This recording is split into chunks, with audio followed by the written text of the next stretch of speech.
This stunning statue is one of America's most recognizable symbols. Tourists from around the world travel thousands of miles just to see it and take a photo with it.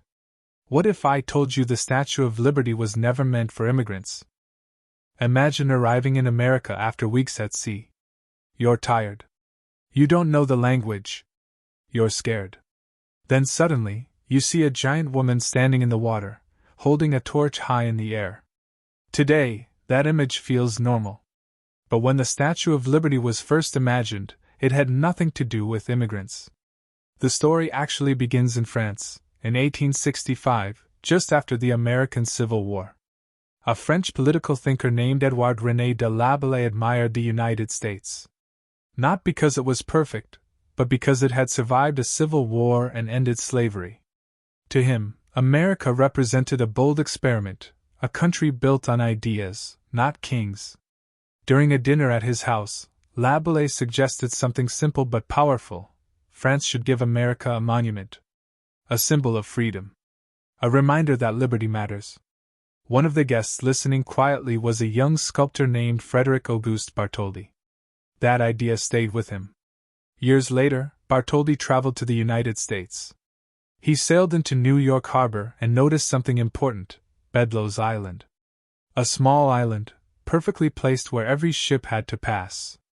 In that moment he knew, if the statue ever existed, this was where it belonged. But here's a detail most people don't know. Bartholdi didn't originally imagine the statue for America. Before this project, he had proposed a giant woman holding a torch for Egypt, at the entrance of the Suez Canal. The idea was rejected because it was too expensive. He didn't throw the concept away. He reshaped it. Now, back in France, the statue slowly took form. The woman was named Liberty, enlightening the world. Not a warrior. Not a queen. A calm figure, standing still, holding light. Her face was modeled after Bartholdi's mother, not officially confirmed, but supported by letters and sketches.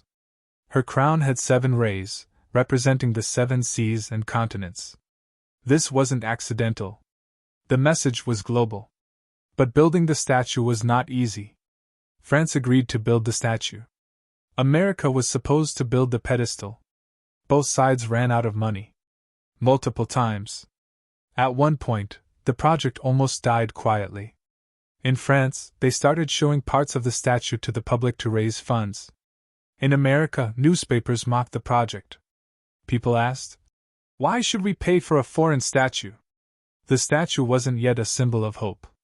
It was a financial problem. And the hardest part hadn't even arrived yet.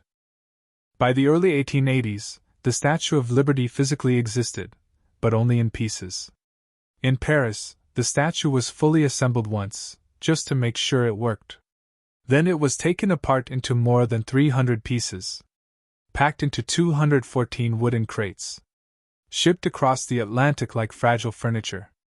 That journey alone took weeks. Meanwhile, in New York, the pedestal still wasn't finished. Money was short. Public interest was low.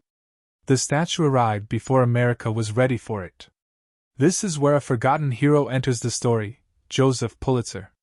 Pulitzer owned a newspaper called the New York World. He launched a fundraising campaign aimed at ordinary people. Not rich donors. Not politicians. Regular citizens. He promised to print the name of every single donor, no matter how small the amount. Kids sent pennies. Workers sent coins. Immigrants, many with almost nothing, donated anyway. This changed everything. The pedestal was finally completed. Inside the statue, another quiet genius had already done his work. The internal iron framework was designed by Gustave Eiffel. Yes, the same man who later built the Eiffel Tower. His design allowed the statue to move slightly with the wind, which is why it still stands today. On October 28, 1886, the Statue of Liberty was officially unveiled. There's an awkward truth here. Women were not allowed at the ceremony. The statue represented liberty, but real liberty was still incomplete. Another truth most people miss.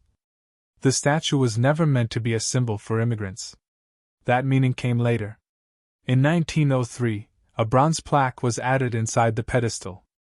It contained a poem by Emma Lazarus, written years earlier to raise funds. One line quietly changed history. "Give me your tired, your poor, your huddled masses yearning to breathe free." From that moment on, the statue's meaning shifted. Between 1892 and 1954, more than 12 million immigrants passed through Ellis Island nearby. For many of them, the Statue of Liberty was the first thing they saw of America. The statue didn't move. But its meaning did. It became a promise, not always kept, but deeply felt. And still, the statue carried secrets. The torch you see today is not the original. The first torch leaked water and damaged the structure. It was replaced in 1986. The original torch now sits quietly in a museum. Even the statue's color is misunderstood. It wasn't green at first. It was shiny copper, slowly changing color due to oxidation. No paint. No design choice. Just time. Liberty, it turns out, ages like everything else. Over time, the Statue of Liberty stopped being just a monument. It became a mirror. During World War I, a massive explosion nearby damaged the statue. Since then, the torch has been closed to the public. People don't talk about this much, but Liberty has scars. During World War II, the lights were turned off at night to avoid enemy attention. Even symbols of hope had to hide. And yet, the statue remained standing. There's another quiet fact that feels uncomfortable but honest. For many years, the ideals represented by the statue did not apply to everyone in America. Native Americans, African Americans, women, immigrants themselves. Liberty was promised long before it was practiced. That doesn't make the statue fake. It makes it human. Inside the crown, you'll find 25 windows. They represent gemstones of the earth, and the idea that knowledge lights the way forward. At her feet, barely visible, are broken chains, a direct reference to the end of oppression. Most visitors never see them. Maybe that's the point. Freedom is rarely loud. It's often hidden, unfinished, and uncomfortable. Today, millions take photos with the Statue of Liberty. Few stop to think about how close it came to never existing at all. How it depended on small donations. How it changed meaning over time. How it wasn't born perfect. The statue doesn't tell us that freedom has been achieved. It tells us that freedom is a responsibility. A work in progress. And maybe that's why the Statue of Liberty still matters. Not because she's made of copper, but because she reminds us that ideas can travel farther than ships, survive longer than wars, and still stand, even when the world around them changes. If you enjoyed this video, please give it a like, subscribe to the channel, and share it with your friends. Let us know in the comments what surprised you most about the Statue of Liberty. Thanks for watching and supporting us. Your support helps us make more stories like this.